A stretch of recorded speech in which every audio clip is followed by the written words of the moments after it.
বুধবার বাংলাদেশ সময় সন্ধ্যা 7:30টায় শিলংয়ের জওহরলাল নেহরু স্টেডিয়ামে এশিয়ান কাপ বাছাইয়ে ভারতের বিপক্ষে নামবে বাংলাদেশ।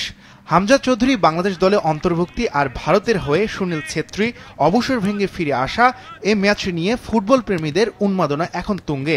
চাপ টের পাচ্ছেন বাংলাদেশের অধিনায়ক জামাল ভুঁইয়া, কোচ হাবিয়ের ক্যাব্রেরা। আমরা র্যাঙ্কিং এ চিন্তা করি না, আমার ফোকাস তো এই ম্যাচ জিততে হবে। Squad I think is the best squad so far, অনেক স্ট্রং। আর হামজা তো আসছে, সো এটা definitely is a big boost for us, but লক্ষ্য হচ্ছে 3 পয়েন্টস। রোমাঞ্চকর ম্যাচ হবে। 24 দিন এই ম্যাচের জন্য আমরা অনুশীলন এবং কঠোর পরিশ্রম করেছি, যেটা লম্বা সময়। আমরা খুবই ভালো আছি, আত্মবিশ্বাসী এবং ভীষণ প্রতিদ্বন্দ্বিতাপূর্ণ ম্যাচ আশা করি ভারতের জন্য সবকিছু কঠিন করে তুলতে পারবো আমরা।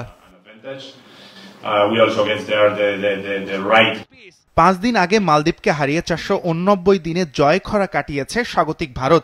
ভারতের অভিজ্ঞ ডিফেন্ডার সন্দেশ ঝিঙ্গানো বাংলাদেশের ম্যাচ নিয়ে বেশ উচ্ছ্বাসিত।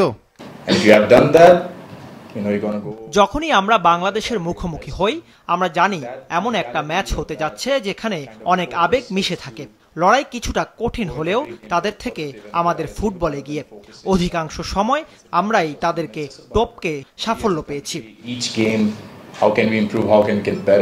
বাংলাদেশ দলের জন্য স্বস্তির বিষয় হলো এখন পর্যন্ত দলে কোনো ইনজুরির সমস্যা হয়নি।